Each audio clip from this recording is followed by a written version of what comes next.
Hello everyone, welcome back to my YouTube channel Saini learning classes. मैं हूं आपके educator Neha Saini. आज मैं आपको एमसीक्यू रिलेटेड टू फर्मेंटेशन से जो एमसीक्यू कई बार पूछे गए हैं, प्रीवियस ईयर्स में आए हुए हैं, ठीक है। ये आपके आईसीआर नेट पीएचडी एग्ज़ाम्स के लिए, जिसमें आप एग्रीकल्चर माइक्रोबायोलॉजी ले रहे हैं या फिर फर्मेंटेशन उसके अंदर टॉपिक है, ठीक है। गेट के लिए एंड आपके आईसीएमआर के लिए बहुत इंपॉर्टेंट क्वेश्चंस यहाँ से आपके बनते हैं, ठीक है। बेसिकली ये जो सेशन है ये आपका ICAR NET and JB Pant exam के लिए बहुत इंपॉर्टेंट सेशन रहने वाला है, क्योंकि यहाँ से क्वेश्चंस आपके आए हुए हैं, ठीक है। फर्स्ट क्वेश्चन है बॉटम ईस्ट।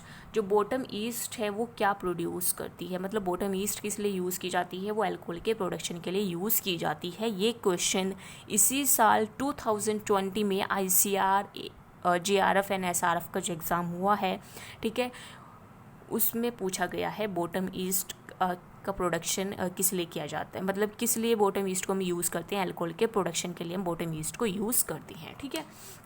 नेक्स्ट है स्ट्रेप्टोमाइसिन प्रोडक्शन जो होता है, जो स्ट्रेप्टोमाइसिन का प्रोडक्शन है वो किस विटामिन का प्रोडक्शन करता है, विटामिन B12 का, ठीक है।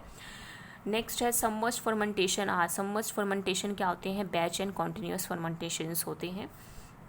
Then L lysine produce by, L lysine किससे प्रोड्यूस होती है, कॉर्निबैक्टीरियम ग्लूटानिकम। ये क्वेश्चन भी बहुत बार आपका पूछा गया है आईसीआर एग्जाम्स के अंदर, ओके।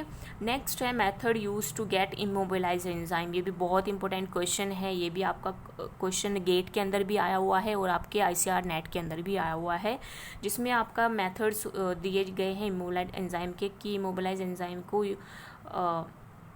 लेने के लिए कौन कौन से मेथड्स आप यूज़ करते हो। तो absorption, encapsulation and covalent binding आप यूज़ करते हो।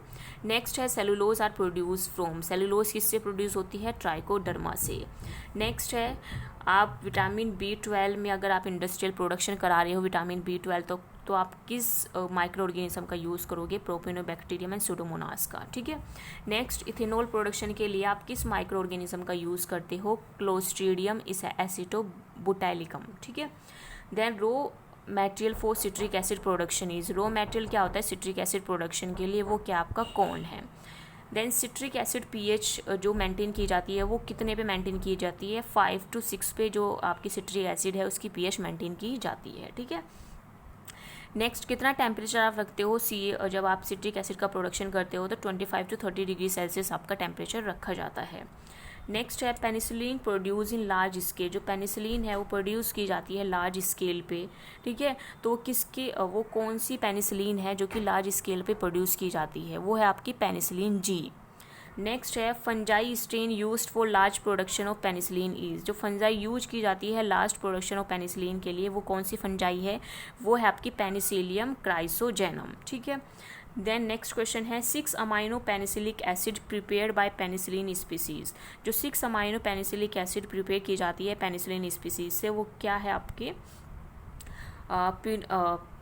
पेनिसिलिन एसाइलीस। ये पेनिसिलिन है, ठीक है, इसकी स्पेलिंग सही कर लेना,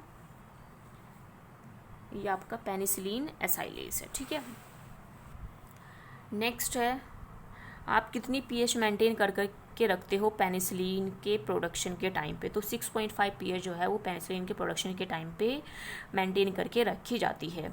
नेक्स्ट है इथेनॉल प्रोड्यूस। इथेनॉल जो प्रोड्यूस होता है वो कौन कौन से मेथड या कौन कौन से फर्मेंटेशन प्रोसेस के थ्रू होता है, वो होता है आपका कॉन्टिन्यूस एंड बैच फर्मेंटेशन के थ्रू। नेक्स्ट है स्विच चीज़। ये क्वेश्चन बहुत बार आपका जो पीएचडी एग्ज़ाम्स होते हैं, ठीक है, आपके जो आपका आईसीआर का जो आईसीआर नेट जो होता है उसके अंदर रिपीटिवली ये क्वेश्चन आपका पूछा जाता है, ठीक है, कि स्विस चीज़ जो है वो किस माइक्रो ऑर्गेनिज्म के थ्रू प्रोड्यूस की जाती है। तो क्या है, lactococcus lactis, L helveticus and streptococcus thermophilus. Next है सोक्रेट किसके थ्रू आपका प्रोड्यूस किया जाता है, एल प्लैंटनम एंड ल्यूकोनोस्टोक के थ्रू, ठीक है। ये क्वेश्चंस काफ़ी बार रिपीटिवली आपके पूछे गए हैं। ये वाला क्वेश्चन भी काफ़ी बार पूछा गया है कि इथेनॉल का प्रोडक्शन कौन से फर्मेंटेशन के थ्रू किया जाता है, तो कॉन्टिन्यूस एंड बैच फर्मेंटेशन के थ्रू किया जाता है, ठीक है। नेक्स्ट आपका koji produce is use to. जो कोजी का प्रोसेस, सॉरी जो कोजी प्रोसेस है वो यूज़ किया जाता है किस लिए, सिट्रिक एसिड प्रोडक्शन के लिए, जिसमें हम एस्परजिलस नाइगर एंड एस्परजिलस ओरिएंटाई को यूज़ करते हैं for the citric production through the koji process. ठीक है, so these are the questions which is asked in ICAR exams and JB Pant PhD exams and all PhD exams which is related to agriculture microbiology and GATE and ICMR। ठीक है, gate से भी यहाँ से जो questions आए हुए हैं मैं आपको बता देती हूँ। इथेनॉल प्रोडक्शन का आपका क्वेश्चन आया हुआ है, स्विस चीज़ का, ठीक है, सॉक्रेट का। नेक्स्ट जो क्वेश्चन आया हुआ है आपका वो एलाइसिन का प्रोडक्शन किस तरह से किया जाता है। ठीक है, विटामिन B12 को अगर आपको इंडस्ट्रियल प्रोड्यूस करना है तो आप कौन से माइक्रो ऑर्गेनिज्म का यूज़ करते हो। ठीक है, नेक्स्ट है आपका जो क्वेश्चन पूछा गया है कि पेनिसिलिन प्रोड्यूस की जाती है लार्ज स्केल में, तो कौन सी पेनिसिलिन वहाँ पे प्रोड्यूस होती है। अगर आप लार्ज स्केल में प्रोड्यूस कर रहे हो तो पेनिसिलिन G वो होती है। ठीक है, एंड ये 6 amino penicillic acid prepared by penicillium species, किस पेनिसिलियम स्पीसीज से 6 अमाइनो पेनिसिलिक एसिड प्रिपेयर की जाती है, वो आपका है पेनिसिलिन एसाइलेज। ठीक है, so these are the questions which are asked in these following exams. So I hope ये वीडियो आपको पसंद आई होगी। इफ़ यू लाइक इट तो प्लीज़ लाइक शेयर सब्सक्राइब ज़रूर कीजिए सैनी लर्निंग क्लासेस को, और लोगों तक भी शेयर कीजिए। सो मिलते हैं नेक्स्ट सेशन में। Bye bye everyone, thanks for joining.